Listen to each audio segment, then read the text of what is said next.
طاعة الرسول صلی اللہ علیہ وسلم فيما أمر ونهى في الوعظ والإرشاد. الحمد لله وكفى والصلاة والسلام على خاتم الأنبياء سيدنا وحبيبنا محمد المصطفى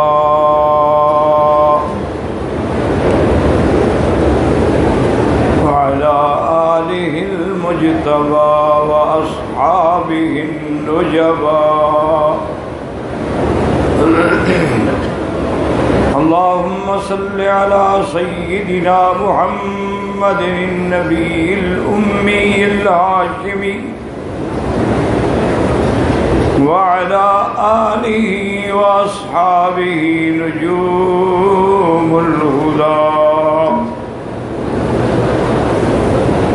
أما بعد فقد قال الله تبارك وتعالى في القرآن المجيد والفرقان الحميد.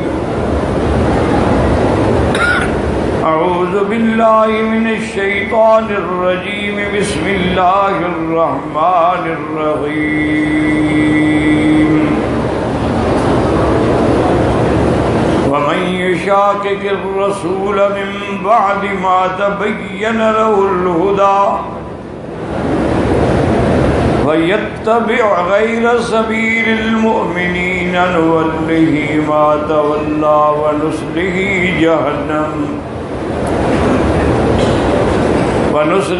جهنم وساءت مصيرا. قال النبي صلى الله عليه وسلم لا يؤمن أحدكم حتى يكون هواه تبعا لما جئت به أو كما قال النبي صلى الله عليه وسلم. صدق الله العلي العظيم وصدق رسوله النبي الكريم ونحن على ذلك لمن الشاهدين ومن الشاكرين والحمد لله رب العالمين. رب اشرح لي صدري ويسر لي أمري واحلل عقدة من لساني يفقهوا قولي.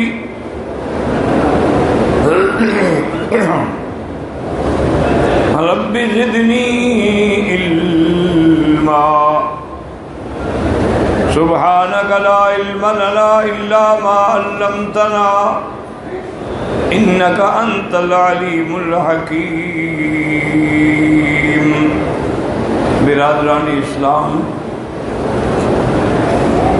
واجب الاحترام بزرگوں، دوستوں، بھائیوں، عزیز نوجوانوں، اللہ تبارک و تعالیٰ کے کلام مقدس سے آیات مبارکہ اور آقا انعامدار حبیب کبریا سیدنا محمد مصطفیٰ صلی اللہ علیہ وعلا آلہ واصحابہ وسلم تسلیما کثیرا کثیرا کہ فرامین مقدسہ میں سے ایک حدیث تلاوت کی ہے. دعا فرمائیں کہ اللہ تبارک و تعالیٰ اس عاجز کو بالحل صحت عافیت کاملہ عاجلہ دائمہ اور حق بات بیان کرنے کی توفیق عطا فرمائیں. آپ کو سننے سمجھنے کی اور ہم سب کو مل کر حق پر چلنے کی توفیق عطا فرمائیں. میں نے آج کے درس میں جو آیت مبارک تلاوت کی ہے اس کا فرمان کا مقصد بھی اطاعت محمد مصطفیٰ صلی اللہ علیہ وسلم. اور یہی وہ حکم ہے جو قرآن میں اللہ نے ہمیں بار بار دیا ہے کہ اطیعوا اللہ و اطیعوا الرسول. اللہ کی اطاعت کرو اور اللہ کے رسول کی اطاعت کرو. اور کسی جگہ تو فرمایا کہ وَمَن يُطِعِ الرَّسُولَ فَقَدْ أَطَاعَ اللَّهَ، جو حضور صلی اللہ علیہ وسلم کی اطاعت کرتا ہے گویا وہ اللہ کی اطاعت کر رہا ہے۔ اور اسی طرح اللہ نے فرمایا کہ وَمَن يُشَاقِقِ الرَّسُولَ مِن بَعْدِ مَا تَبَيَّنَ لَهُ الْهُدَىٰ، جو آدمی ایک شک میں ہو گیا بعد اس کے کہ اللہ کے پیغمبر ہدایت دے کے آئے، وَيَتَّبِعْ غَيْرَ سَبِيلِ الْمُؤْمِنِينَ، اور ایمان والوں کا راستے کو چھوڑ کے ہٹ گیا، نُوَلِّهِ مَا تَوَلَّىٰ وَنُصْلِهِ جَهَنَّمَ وَسَاءَتْ مَصِيرًا۔ اور اسی طرح اللہ نے فرمایا کہ وَمَن يَعْصِ اللَّهَ وَرَسُولَهُ يُدْخِلْهُ نَارًا، جو اللہ کے رسول کی نافرمانی کرے اس کی جزا کیا ہے؟ جہنم۔ اور حضور صلی اللہ علیہ وسلم نے بھی یہی بار بار فرمایا کہ لا یؤمن احدکم، تم اس وقت تک مومن نہیں بن سکتے ہو حتی یکون ہواہ لما جئت موافقا لما جئت بہ، حتیٰ کہ اس کی تمام خواہشات، تمام چیزیں جو ہیں وہ اس چیز کے تابع ہوں جو میں لے کے آیا۔ تو قرآن کی ان آیات کو سامنے رکھ لیں اور اللہ کے فرامین کو سامنے رکھ لیں تو ایک موٹی عقل والے کو بھی بات سمجھ آ سکتی ہے کہ اللہ کی اطاعت کرو۔ اللہ کو نہ ہم دیکھ سکتے ہیں نہ بول سکتے ہیں، تو اللہ کی اطاعت ہم کیسے کریں گے؟ اس لیے اللہ پیغمبر بھیجتے ہیں، رسول بھیجتے ہیں، کتابیں بھیجتے ہیں۔ اللہ کے پیغمبر آ کر ہمیں بتاتے ہیں کہ اللہ کا یہ فرمان، ان چیزوں کا اللہ نے حکم دیا ہے اور ان سے اللہ نے منع کیا، اور پیغمبر اپنی طرف سے کوئی دین میں حکم جاری نہیں فرماتے۔ جو بھی پیغمبر حکم دیتے ہیں وہ اللہ کا ہی فرمان ہوتا ہے۔ اور یہ بھی نص میں واضح ہے کہ وَمَا يَنطِقُ عَنِ الْهَوَىٰ إِنْ هُوَ إِلَّا وَحْيٌ يُوحَىٰ، میرا بدنی اپنی خواہش سے نہیں بولتے، اللہ کا وحی ہوتا ہے، کبھی وحی جلی ہوتا ہے، کبھی وحی خفی ہوتا ہے، کبھی اللہ کی طرف سے دل کے اندر القاء ہوتا ہے، کبھی جبریل کا لقاء ہوتا ہے، لیکن ہوتا اللہ کا فرمان۔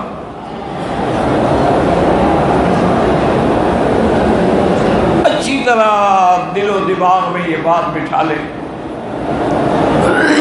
بہت سارے لوگ بھٹک گئے جنہوں نے دعویٰ کر دیا کہ جی ہم تو اہل قرآن ہیں، اللہ نے قرآن اتارا ہے، اللہ نے حدیث تو اتاری ہی نہیں۔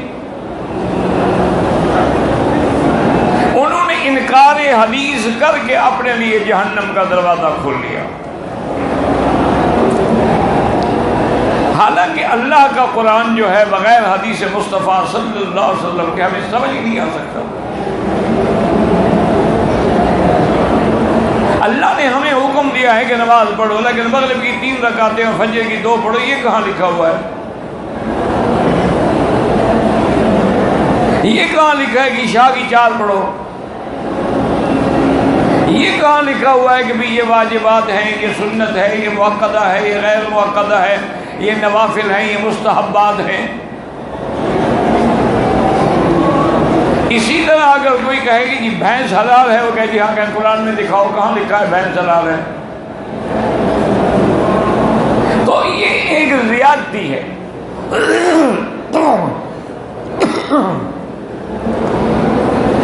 کیونکہ یاد رکھو کہ جو بھی فتنہ اٹھے گا لیبل تو اچھا لگائے گا نا، اس لیے لیبل تو لگایا کہ ہم تو جی اہل قرآن ہیں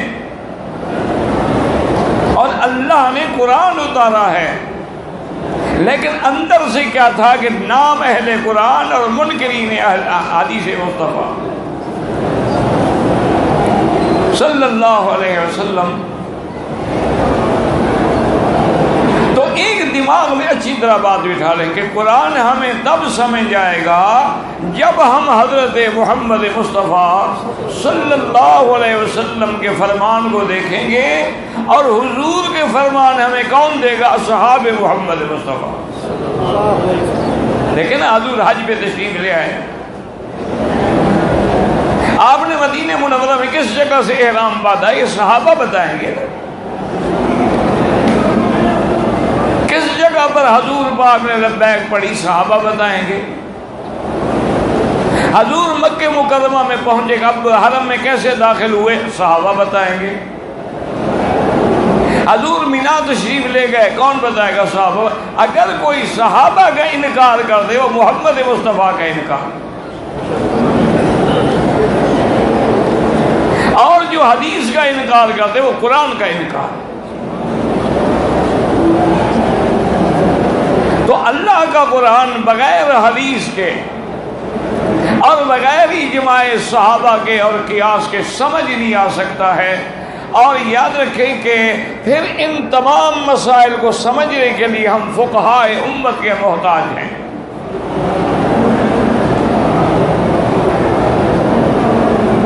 کہ جن مسائل جو قرآن میں نہیں ہیں، حدیث میں نہیں ہیں، اجماع صحابہ میں نہیں ہے، تو ہم کہاں کس سے پوچھیں گے؟ وہ مجتہدین نے اجتہاد کیا اور ان مسائل کو حل کیا۔ اور کوئی مجتہد اپنے گھر سے مسئلہ نہیں بناتا، یاد رکھو۔ ہمیشہ وہ حدیث رسول اللہ سے لیتا ہے۔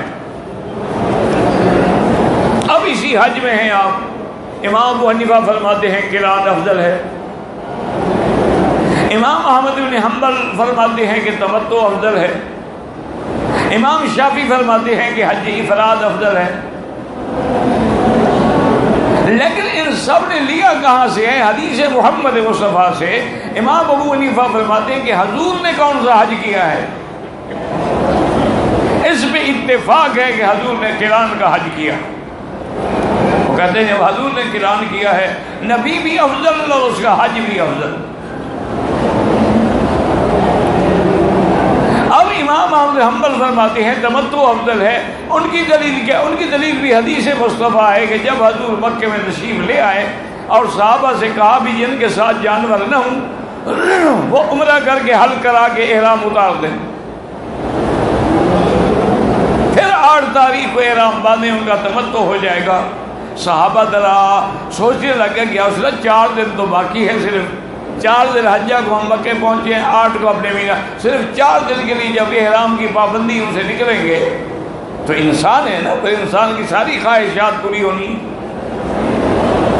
حضور نے فرمایا اگر مجھے پتا ہوتا کہ تم ایسا کرو گے تو میں بھی تمتع کرتا، لیکن چونکہ میں سائق الہدی ہوں، جانور ساتھ لایا ہوں، لہٰذا میں احرام نہیں کھول سکتا۔ تو امام احمد حنبل فرماتے ہیں کہ حضور کی تمنا تھی کہ اگر مجھے پتا ہوتا تو میں بھی تمتع کرتا، لہٰذا تمتع افضل ہے۔ اب کوئی امام اپنی طرف سے تو نہیں کہہ رہا نا۔ اب امام شافعی رحمۃ اللہ علیہ سے پوچھا گیا کہ حضرت آپ فرماتے ہیں کہ افراد افضل ہے، انہوں نے کہا اللہ نے حج فرض کیا ہے یا عمرہ بھی فرض ہے؟ للہ علی الناس حج البیت، اللہ کا حج فرض ہے تو حج تو افراد ہوتا ہے۔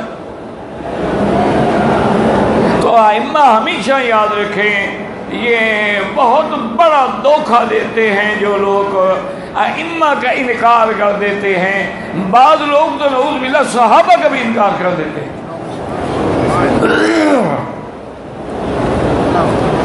کہ جی ہم تو اسی بات پہ عمل کریں گے جو حضور نے کیا ہو۔ صحابی کا قول حجت نہیں ہے، لیکن یہ نہیں سوچتے کہ اگر ہم نے صحابہ پہ انکار کیا تو قرآن کس نے جمع کیا ہے؟ پھر تو شیعہ کی دلیل مضبوط ہو جائے گی کہ صحابہ حجت ہی نہیں ہے، صحابہ معیار حق ہی نہیں ہے۔ اسی طرح اگر ہم فقہ کا انکار کریں گے تو پھر قرآن کا انکار ہو جائے گا۔ قرآن ہمیں حکم ہی فَلْيَتَفَقَّهُوا فِي الدِّينِ، اور حدیث ہمیں یہی حکم دیتی ہے کہ من یرد اللہ بہ خیرا یفقہہ فی الدین، جس سے اللہ بھلائی چاہتے ہیں اس کو دین کی فقہ عطا فرماتے ہیں۔ تو اس لیے ہمیشہ یاد رکھیں کہ اللہ کا قرآن بھی برحق فرمان محمد مصطفیٰ صلی اللہ علیہ وسلم بھی برحق، اور سنت الخلفاء الراشدین بھی برحق، اجماع صحابہ بھی برحق، قیاس فی ضوء الکتاب والسنہ بھی برحق، اور اسی طرح فقہائے امت بھی برحق، اور اسی طرح محدثین کرام بھی برحق، چونکہ اللہ نے تقسیم کر دی۔ بعض لوگوں نے حدیث کے جمع کرنے پہ محنت کی، اور بعض علماء نے ان سے جو مسائل مرتب ہوتے ہیں ان پہ محنت کی، وہ فقہا کہلائے، وہ محدثین کہلائے۔ اور اسی طرح ایک آسان سی بات یاد رکھ لیں کہ اللہ تبارک و تعالی نے حضور پاک کی زبان مبارک سے یہ بات ہمیں واضح، بھئی راستہ چھوڑ دو، راستہ چھوڑ دو، نہ ان کو تنگ کرو نہ آپ تنگ ہو، راستہ چھوڑ دے بس، اب آگے آ جائیں یا راستے کے بغے پر بیٹھ جائیں، انشاءاللہ آواز وہاں صحیح دے تو آپ پہنچ جاتی ہے۔ راستہ چھوڑ دے تاکہ چلنے والے جو ہیں وہ نہ رکے بیچارے، بالکل آرام سے راستہ چھوڑ دو، کوئی آپ کو تنگ نہیں کرے گا۔ درود شریف پڑھ لیں اتنی دیر میں۔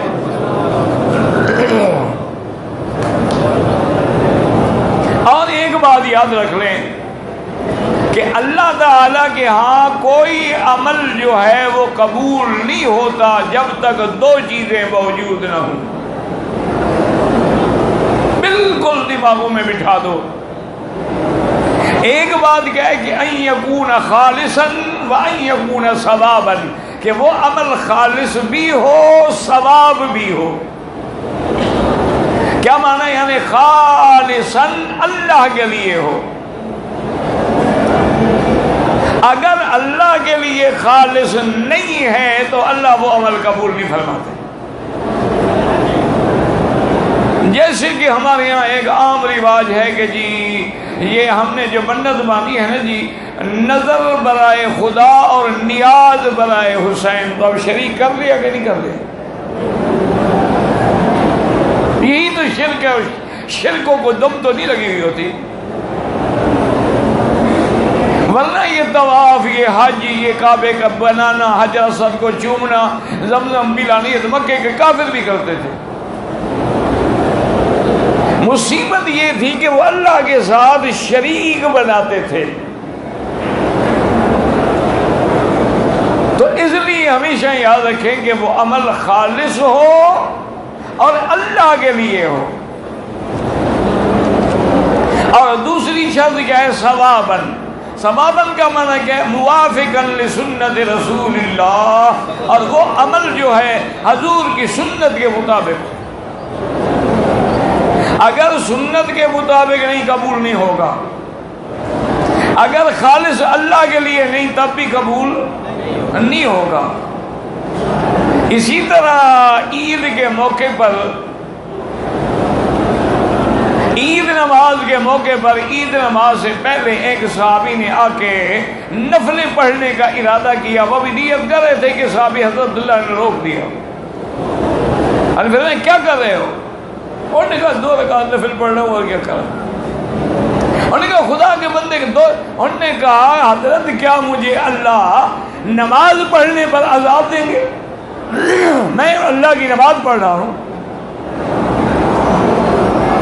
اور انہوں نے کہا اللہ نماز پڑھنے پر تو عذاب نہیں دیں گے، لیکن مخالفت سنت محمد مصطفیٰ پہ عذاب دیں گے، کہ جب حضور نے عید سے پہلے نفل نہیں پڑھی تو تم کون ہو پڑھنے والے؟ تو اس لیے یعنی حالانکہ دیکھیں وہ نماز پڑھ رہا ہے، لیکن چونکہ حضور نے نہیں پڑھی لہذا وہ اللہ کے ہاں قبول نہیں ہوگی، بلکہ نعوذ باللہ عذاب کا ذریعہ بن جائے۔ تو اچھی طرح آپ مسائل کو دماغ میں بٹھا لیں۔ اب دیکھیں کہ حدیث مبارک میں روایات میں آثار میں ہے کہ حضرت حذیفہ بن الیمان کسریٰ کی یعنی شہنشاہ ایران کی دعوت پہ گئے مذاکرات کرنے کے لیے. اس نے شاہانہ مہمان نوازی کی. تو حضرت حذیفہ کھانا کھا رہے تھے تو لقمہ ہاتھ سے گر گیا. تو حضرت حذیفہ نے لقمہ جلدی سے اٹھایا اور اس کو ذرا جھاڑ کے کھا لیا. ساتھ جو آدمی بیٹھا تھا اس نے کہا حضرت آپ نے یہ کیا کیا؟ یہ تو ان لوگوں کے ہاں عیب ہے کہ جو چیز گر گئی اب پھر اس کو اٹھا کے کھایا جائے. یہ ان کے ہاں عیب سمجھا جاتا ہے کہ یار یہ بڑا بھوکا آدمی ہے کہ دین پہ چیز گر گئی پھر بھی کھا رہا ہے. تو حضرت حذیفہ نے فرمایا اترک سنت حبیبی لہؤلاء الحمقا، کیا کہہ رہے ہو؟ میں اپنے محمد مصطفیٰ اپنے محبوب کی سنت ان احمقوں کے لیے چھوڑ دوں؟ ان کو برا لگتا ہے، لگتا رہے، لیکن جب حضور نے ہمیں حکم دیا ہے کہ اگر کوئی لقمہ مٹی پہ بھی گر جائے اس کو جھاڑ کے کھا لو، پتہ نہیں کس لقمے میں اللہ نے برکت رکھی ہے. یہ ہے اتباع محمد مصطفیٰ صلی اللہ علیہ وسلم. اور اسی طرح حضور نماز میں خطبہ پڑھا رہے تھے تو آپ نے فرمایا اجلس، کسی کو کہا. حضرت عبداللہ بن مسعود اس وقت مسجد میں داخل ہو رہے تھے، ایک قدم اندر تھا ایک قدم وہی بیٹھ گئے. جب حضور فارغ ہوئے فرمایا عبداللہ تم کیوں بیٹھ گئے؟ میں نے تمہیں تو نہیں کہا تھا. اس نے کہا حضور جب میرے کان میں آواز آ جائے کہ آپ کہیں بیٹھ جاؤ تو پھر میں کیسے ہلتا؟ میرے کان میں جب آواز پڑی کہ اجلس تو بس میں بیٹھ گیا. کہا میری مقصد آپ نہیں. انہوں نے کہا حضور آپ کا مقصد نہ ہو، لیکن مجھے کیا پتا ہے کہ مقصد کوئی اور ہے یا میں ہوں، کیونکہ میں بھی تو آ رہا تھا نا. حضور کا حکم آ گیا بس وہی بیٹھ گئے. ایک دفعہ حضور صلی اللہ علیہ وسلم مدینہ منورہ کے کسی علاقے میں تشریف لے گئے اور وہاں دیکھا تو ایک بنگلہ بنا ہوا ہے ماشاءاللہ، بڑا پکا اور بڑا خوبصورت بنا ہے. یہ کس کا ہے؟ انہوں نے کہا حضور فلاں اصحابی انصاری کا ہے، اللہ نے اس کو مال دیا. حضور صلی اللہ علیہ وسلم کو یہ بات ناگوار گزری کہ ہم اس دنیا میں مسافر ہیں، مسافر خانے کو جو آدمی بناتا رہے کیا فائدہ ہوگا؟ ہماری زندگی تو یہاں یہی ہے جیسے مسافر درخت کے سائے کے نیچے بیٹھتا ہے چل پڑتا ہے. اگر کوئی آدمی ایئرپورٹ پہ جا کے باقاعدہ صوفے لگائے اور بستر بچھائے اور کچن بنائے، 2 منٹ کے بعد ہوائی جہاز ہے سارا کچھ پھینک کے چلا جائے، کون کہے گا کہ عقل مند ہے؟ اب وہ انصاری صحابی جو ہیں وہ آئے، حضور کو سلام کیا، لیکن حضور نے جواب دیا لیکن توجہ نہیں فرمائی. وہ صحابی گھبرا گئے. انہوں نے ساتھیوں سے پوچھا کہ انہوں نے کہا کل حضور نے تمہارا گھر دیکھا تھا تو آپ کو ناگوار گزرا. اس نے اور کچھ نہیں پوچھا، جا کے اسی وقت مزدور بلائے، کدال پکڑا، سارا گھر گرا دیا. کیونکہ اگر حضور کو ناگوار ہے تو میں وہ گھر رکھنا نہیں چاہتا. یہ اتباع محمد مصطفیٰ تھی صلی اللہ علیہ وعلی آلہ وصحبہ وسلم کہ جو حضور نے حکم دیا اس کی تعمیل ہوئی. اور اسی طرح یہ بات بھی یاد رکھ لیں کہ مجتہدین نے جو اجتہادات کیے ہیں دراصل وہ بھی حدیث محمد مصطفیٰ ہے صلی اللہ علیہ وسلم کے. حضور نے جب حضرت معاذ کو یمن کے لیے بھیجا، آپ نے فرمایا کہ اگر تمہارے بعد بھی جھگڑا آیا تو کیسے فیصلہ کرو گے؟ انہوں نے کہا یا رسول اللہ بکتاب اللہ، اللہ کے قرآن سے. آپ نے فرمایا علم یجد، اگر وہ مسئلہ قرآن میں نہ ہو تو انہوں نے کہا سنت سنت رسول اللہ، آپ کے فرمان سے. حضور نے فرمایا اگر وہ مسئلہ قرآن میں بھی نہ ہو، حدیث میں بھی نہ ہو، پھر کیا کرو گے؟ تو حضرت معاذ نے عرض کیا کہ اجتہد میرا یا صبر، میں اجتہاد کروں گا۔ حضور بڑے خوش ہوئے کہ یا اللہ تو نے میرے بھیجے ہوئے قاصد کے دل میں وہی بات ڈالی ہے جو میں چاہتا تھا۔ انہوں نے کہا صبر قرآن و سنت کی روشنی میں اجتہاد کروں۔ تو اب مجتہدین جو اجتہاد کرتے ہیں ہمیشہ یاد رکھو، جو مسئلہ قرآن میں ہوگا یا حدیث مصطفیٰ میں ہوگا اس میں کوئی اجتہاد نہیں ہوتا۔ یہ تو لوگوں نے بے وقوفی والی باتیں بنا رکھی ہے نا کہ جی دیکھو اماموں کی مانتے ہیں اور نبی کی نہیں مانتے، یہ تو جاہلوں کی بات ہے۔ اگر کوئی آدمی امام کی مانے اور نبی کی نہ مانے، سیدھا کہو کہ وہ تو کافر ہیں۔ بات یہ ہوتی ہے اجتہاد تب ہوتا ہے جب مسئلہ قرآن و حدیث میں نہ ہو۔ مثلا اس کی مثال یہ ہے، سمجھنے کی کوشش کریں کہ حضور کے زمانے میں تو یہ انتظام ہی نہیں تھا کہ آدمی زخمی ہو جائے یا خون نکل جائے تو دوسرے کا خون دے دیا جائے، نظام ہی نہیں تھا۔ نہ لیبارٹریز تھی، نہ ڈاکٹر تھے، نہ ہسپتالیں تھیں، نہ خون کی میچنگ کو ٹیسٹ کیا جا سکتا تھا۔ بس بچ گیا تو بچ گیا، فوت ہو گیا تو ہو گیا۔ لیکن اب تو دوبارہ ترقی کر گیا ہے، اب تو دوسرے کا بلڈ بھی دیا جا سکتا ہے۔ تو اب یہ نہ قرآن میں ہے نہ حدیث میں ہے، نہ اجماع صحابہ میں ہے کہ بھی اگر کوئی زخمی ہو جائے اب تو اس کو خون دوسرے بندے کا دینا جائز ہے کہ ناجائز ہے، یا چھوڑ لیں ہم کہ بس مر جائے۔ تو علماء امت نے ہم یہی کہتے ہیں اجتہاد کا دروازہ کھلا ہے، لیکن علماء کے لیے، جہلاء کے لیے نہیں۔ اب علماء نے اس مسئلے میں بیٹھ کے غور کیا اور انہوں نے قرآن و سنت کی روشنی میں مسئلے کو تلاش کیا۔ انہوں نے کہا بھائی دیکھو بات سنو، اللہ کا قرآن یہ کہتا ہے کہ مائیں اپنے بچوں کو دودھ پلائیں حولین کاملین، 2 سال۔ وہ امام ابو حنیفہ رحمۃ اللہ علیہ 2.5 سال کا فتویٰ بھی دیتے ہیں، لیکن وہ بھی اس طرح نہیں کہ 2.5 سال نہیں، مدت 2 سال ہے، لیکن وہ کہتے ہیں کہ اگر 2.5 سال تک دودھ ایک بچہ نہیں چھوڑا، پیتا رہا تو کیا رضاعت ثابت ہوگی؟ وہ کہتے ہیں ہاں رضاعت ثابت، ورنہ ان کے نزدیک بھی مدت 2 سال ہے۔ حولین کاملین لمن اراد ان یتم الرضاعہ۔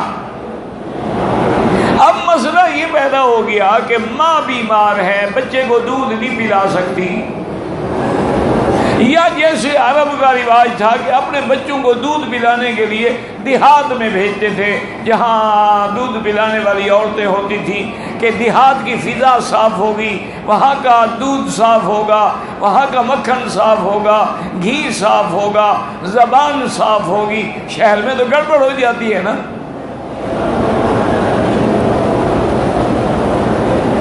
تو وہ عورت اگر بچے کو دوسری عورت دودھ پلائے، اس نے کہا بالکل جائز ہے، وہ بلکہ رضائی ماں بن جاتی ہے، اس کا حکم بھی حقیقی ماں کی طرف ہے۔ ما یحرم من النسب یحرم من الرضاعہ، جو نسب سے حرام ہے، جیسے اپنی ماں حرام ہے، اسی دودھ پلانے والی ماں بھی حرام ہے۔ جیسے اپنی بہن حرام ہے، اسی طرح رضاعت میں شریک بہن بھی حرام ہے۔ تو اب علماء نے اس پہ بیٹھ کے اجتہاد کیا کہ بھئی کسی دوسری عورت کا دودھ بچہ پی سکتا ہے تو وہی دودھ جا کے اندر جو ہے وہی خون بنتا ہے، جو ہم کھاتے ہیں پیتے ہیں وہ کیلوس ہوتا ہے، کیموس ہوتا ہے، اس کے بعد خون بنتا ہے۔ تو اگر وہ دودھ اس کے پیٹ میں دوسری عورت کا جانا جائز ہے تو پھر خون دینا کیوں جائز نہیں؟ تو انہوں نے اسی مسئلے پہ قیاس کر کے حکم دے دیا کہ بھئی بلڈ دے سکتے ہیں۔ جیسے وہاں بھی بچے کی جان بچانی ضروری ہے، یہاں بھی انسان کی جان بچانی ضروری ہے۔ تو یہ مسائل ہوتے ہیں دین و اسلام کے۔ اور دوسری بات یہ بھی یاد رکھ لیں کہ حضور پاک کی حدیث مبارک ہے صلی اللہ علیہ وسلم، آپ نے فرمایا کہ لا یقبل اللہ صاحب بدعت کی کوئی عبادت، نہ روزہ، نہ حج، نہ عمرہ، نہ زکوٰۃ، نہ صرفا ولا عدلا، نہ فرض نہ نفل، وہ اس کی عبادت قبول ہی نہیں ہوتی۔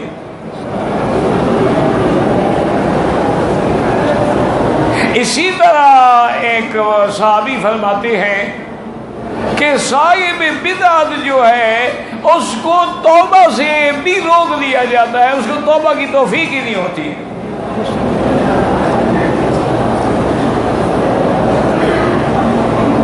اب بدعت کا معنی کیا ہے کہ جو چیز قرآن میں، حدیث میں، اجماع میں ثابت نہ ہو وہ بدعت ہے۔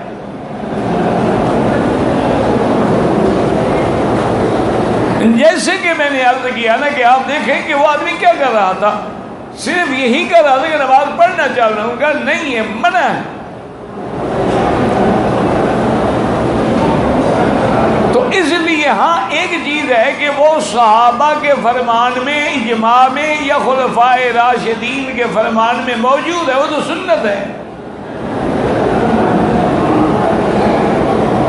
اب دیکھ مثال کے طور پر کہ ہم 20 تراویح پڑھتے ہیں، اس کی بنیاد رکھنے والے حضرت عمر ہیں۔ سرکار دو عالم نے 3 راتیں خود تراویح پڑھائی ہے، لیکن حضور کی قرات مبارک بڑی طویل اور لمبی ہوتی تھی ماشاءاللہ۔ اچھا، چوتھی رات صحابہ مسجد میں آئے، انتظار کرتے رہے، حضور نے تشریف لائے۔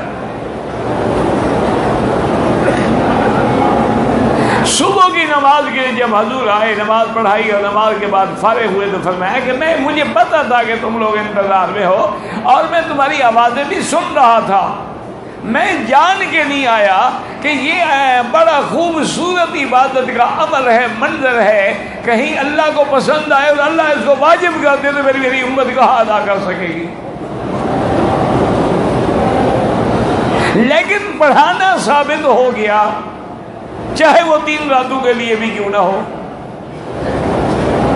حضرت عمر رضی اللہ تعالی عنہ نے 2 وجوہات کی بنا پر، ایک تو یہ تھا کہ لمبی قرات کے حتیٰ کہ سحری کا بھی خوف ہوتا تھا کہ وقت بچا ہے کہ نہیں بچا، سارا اس عبادت میں لگ جاتا تھا۔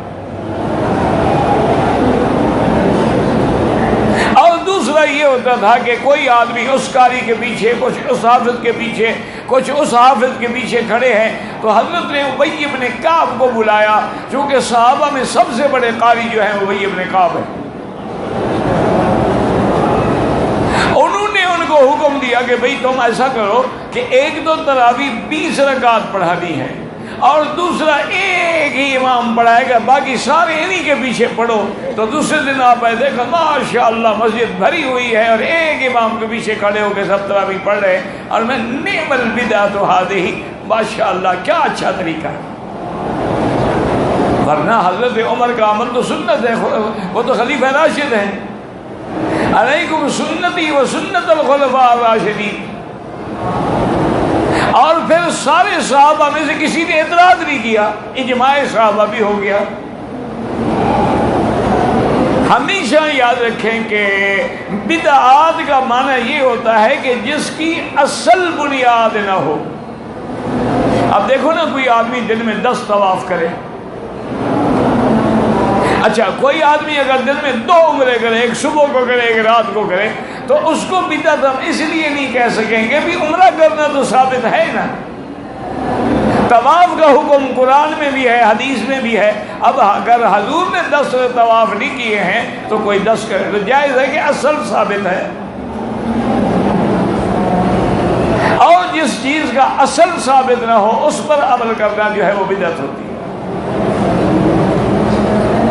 اسی طرح حضور صلی اللہ علیہ وعلا آلہ و اصحابہ وسلم تسلیما کثیرا کثیرا، آپ جو بھی حکم دیں جو بھی آپ کا فرمان ہو، جو بھی آپ کا فعل ہو، جو بھی آپ کے سامنے عمل ہو اور حضور خاموش ہے، سارا سنت بن جاتا ہے۔ تو اللہ تبارک و تعالیٰ نے ہمیں قرآن پاک میں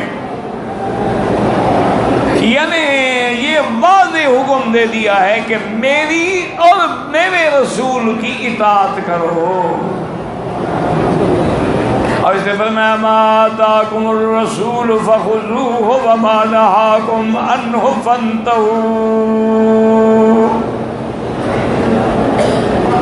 ایک دفعہ حضرت عمر رضی اللہ تعالی نے مسئلہ بیان فرمایا کہ جو عورتیں اپنی ہمیں بریک بنانے کے لیے بال نکالتی ہیں، چنتی ہیں، یہ حرام ہے، تبدیل خلق اللہ ہے۔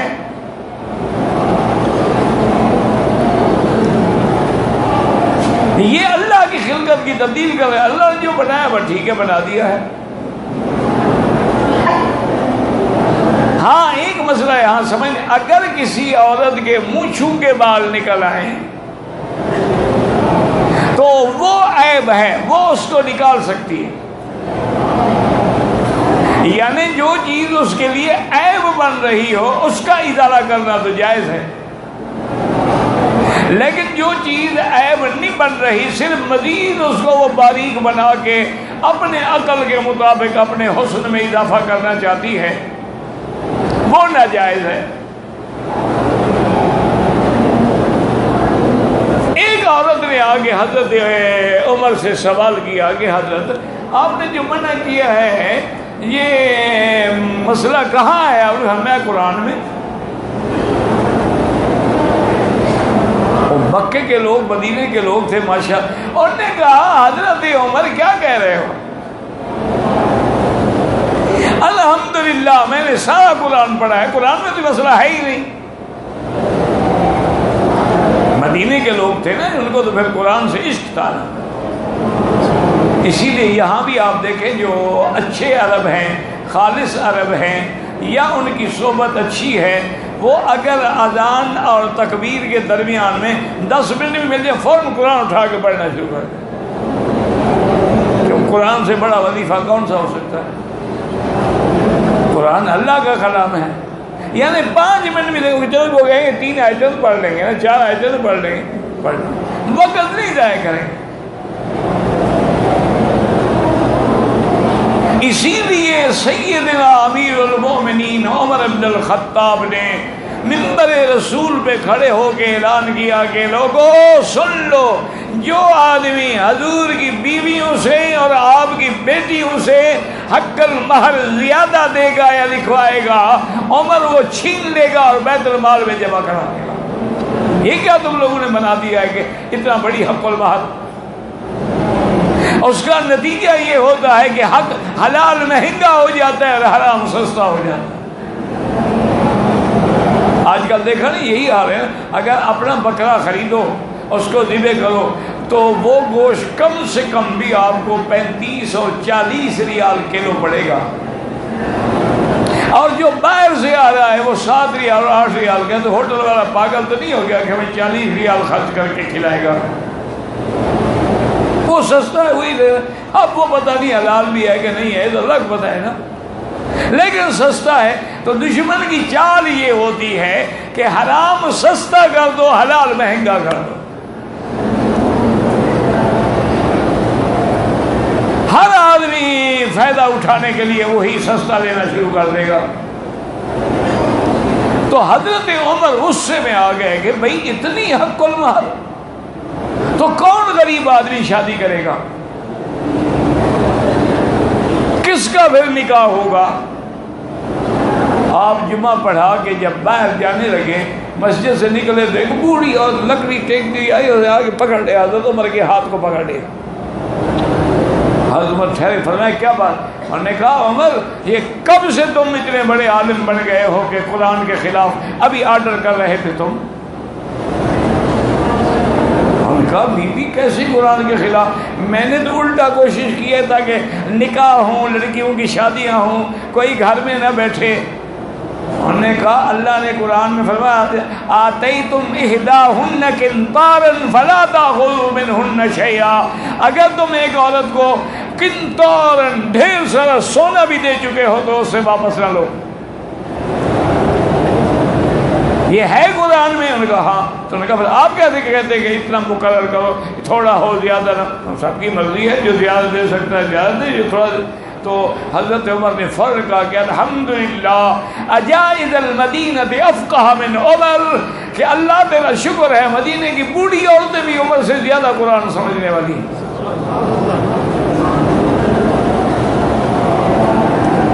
تو اللہ کے پیغمبر کی بات کو سمجھنا جو ہے، تو اس لیے حضور نے فرمایا کہ آپ نے قرآن، انہوں نے کہا قرآن میں نہیں ہے، انہوں نے کہا نہیں قرآن میں ہے کہ یہ بھویں نہ بنائے، یہ کوئی تل بنا کے اپنے حسن میں اضافے نہ کرے، تغییر خلق اللہ نہ کرے.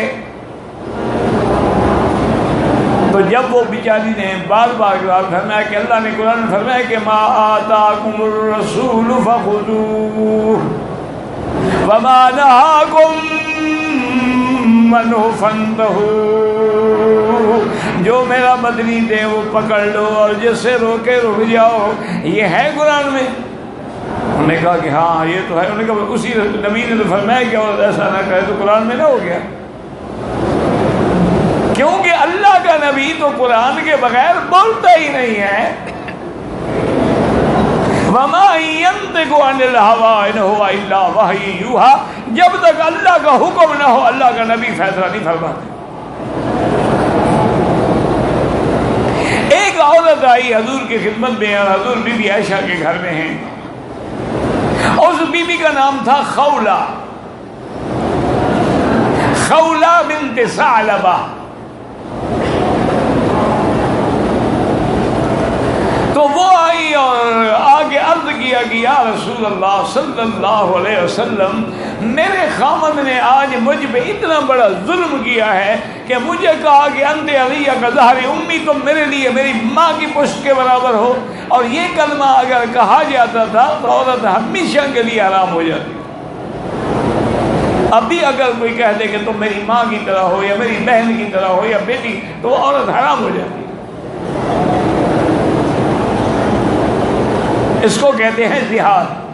لیکن پہلے زمانے میں تو اس کا حل بھی نہیں تھا حلال کرانے کا، حرام ہو گئی، ہمیشہ کے لیے حرام ہو. تو وہ بی بی اسی لیے روتی آئی کہ یا رسول اللہ میرے خاوند نے مجھے یہ کہہ دیا، اکل مالی و شبابی، میرا مال بھی کھا گیا، میری جوانی بھی کھا گیا، میرے بدن سے اس کے 4 موتیوں کی طرح بیٹے ہیں. اب جب میں بوڑھی ہو گئی، اب مجھے اور کون قبول کرے گا نکاح کے لیے؟ مجھے حرام کر دیا، میں کہاں جاؤں؟ حضور نے فرمایا خولہ ما نظرت فیک شیئا، تیرے بارے میں کوئی قرآن میں اللہ نے حکم نہیں بھیجا، تو میں کیسے فیصلہ کروں؟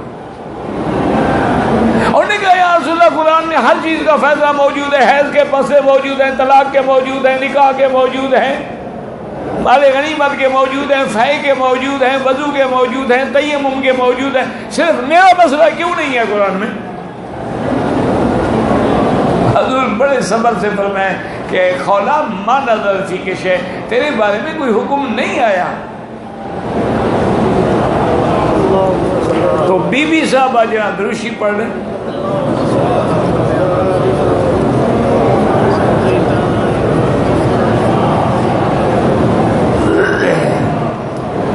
تو آخر میں اس بی بی نے پتا کیا ہوتا ہے، کہا کہ اچھا یا رسول اللہ آپ میرا فیصلہ نہیں کرتے نا، میں جا کے اب اللہ کو درخواست دیتی ہوں.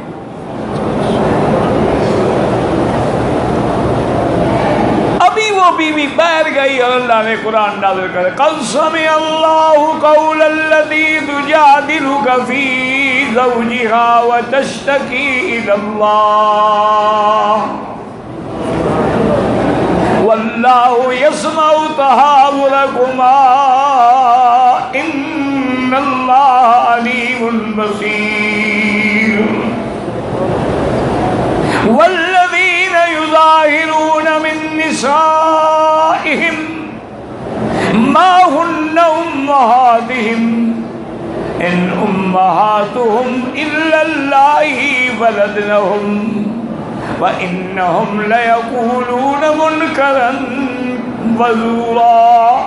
اللہ نے قرآن نازل کیا کہ میرا مدنی قد سمع اللہ نے سن لیا، التی تجادلک فی زوجہا، وہ بیوی جو اپنے خاوند کے بارے میں آپ سے جھگڑ رہی تھی، ہم نے سن لیا ہے عرش پہ۔ واللہ یسمع تحاورکما، اور تمہارا سوال جواب سب اللہ نے سن لیا۔ اور اللہ ہر چیز دیکھنے والے ہیں، جاننے والے ہیں۔ جو لوگ اپنی بیویوں کو ماں کہہ دیتے ہیں، ان کے کہنے سے وہ مائیں نہیں بن جاتی۔ اصل ماں تو وہ ہے جس کے پیٹ میں اس نے پرورش پائی ہے، لیکن اس نے جو قول کہا ہے تو اس کی سزا کیا ہے؟ اس کی سزا یہ ہے کہ یا تو ایک غلام آزاد کرے، یا پھر یہ 60 روزے رکھے، یا اس کے بعد یہ ہے کہ 60 مسکینوں کو کھانا کھلائے۔ حضور پاک نے فوراً آدمی بھیجا کہ بی بی خولہ کو بلاؤ، اس کے خاوند کو بھی بلاؤ، تمہارے بارے میں اللہ کا قرآن آ گیا۔ دیکھو جب تک قرآن نہیں آیا میرے مدنی پاک نے فیصلہ نہیں کیا ہے۔ اور بی بی عائشہ فرماتی ہے سبحان الذی سمع فوق العرش، بی بی عائشہ فرماتی ہے اللہ تیری شان، تیرا مقام، تیری پاکیزگی بیان کرتی ہوں۔ میں کمرے میں موجود تھی، میں نے کچھ سنا کچھ نہیں سنا، لیکن تیری شان ہے کہ تو نے عرشوں میں سن لیا۔ تو نے فرمایا خولا اللہ نے تمہارے حلال کرنے کا راستہ بتلا دیا ہے۔ خاوند کو بھی بلایا، کہا بھئی غلام، اس نے کہا حضور غلام میری اپنی گردن تو ہے، اگر یہی کاٹ دیں تو کاٹ دیں، غلام کہاں سے لے آؤں؟ حضور نے فرمایا کہ تم پھر روزے رکھو لگاتار۔ اس نے کہا یا رسول اللہ میں تو یہ رمضان کے روزے بھی مشکل سے گزارتا ہوں، میرا بیوی کے بغیر گزارا نہیں ہوتا، روزے میں نہیں رکھ سکتا۔ حضور نے فرمایا پھر 60 مسکینوں کو کھانا کھلاؤ۔ اور نے کہا رسول اللہ ہم سے زیادہ مسکین کوئی ہے مدینے میں، کہاں سے کھلائیں؟ آپ خاموش ہیں۔